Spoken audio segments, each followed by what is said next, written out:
lagi dengan saya, Putri Auriani, MPN 1915310096. Saya berasal dari kelas manajemen 3, klaster 2F. Di sini saya akan menjelaskan apa itu laporan keuangan. Laporan keuangan adalah dokumen yang berisi ringkasan terkait transaksi-transaksi ekonomi yang terjadi dalam sebuah perusahaan dalam periode tertentu. Tujuannya itu untuk memberikan informasi kepada stockholder terkait kondisi dan kinerja perusahaan. Laporan keuangan itu terbagi atas neraca, laba rugi, perubahan modal, arus kas, catatan laporan keuangan. Saya akan memberikan salah satu contoh soal laporan keuangan.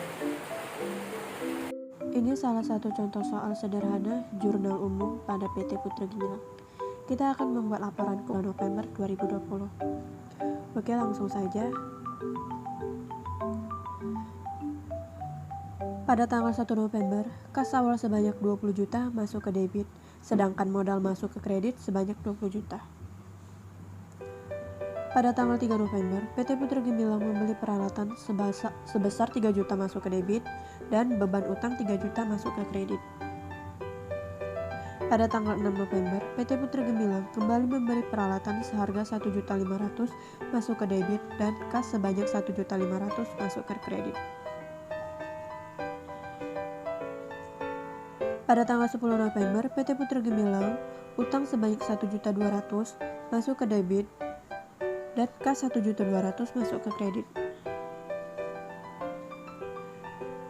Pada tanggal 15 November, PT Putra Gemilang memiliki kas piutang 580.000 dan 400.000 dan pendapatan pada PT Putra Gemilang sebanyak 980.000 masuk ke kredit.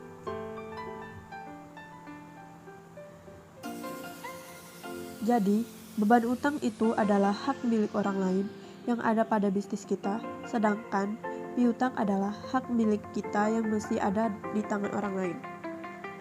Oke, kita lanjut lagi. Pada tanggal 20 November, PT Putra Gemilang membayar beban upah sebanyak 80.000, beban sewa 100.000, dan beban listrik 80.000. Kas yang dikeluarkan 260.000 masuk ke kredit. Pada tanggal 25 November, PT Putra Gemilang memiliki kas sebesar 400.000 masuk ke debit dan piutang sebanyak 400.000 masuk ke kredit.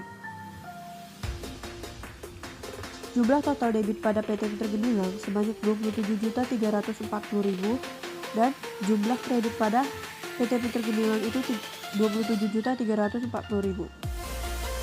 Total debit dan kredit itu harus balance atau sama, yang berkaitan dengan aset-aset itu masuk ke debit, sedangkan yang berkaitan dengan kewajiban itu masuk ke kredit.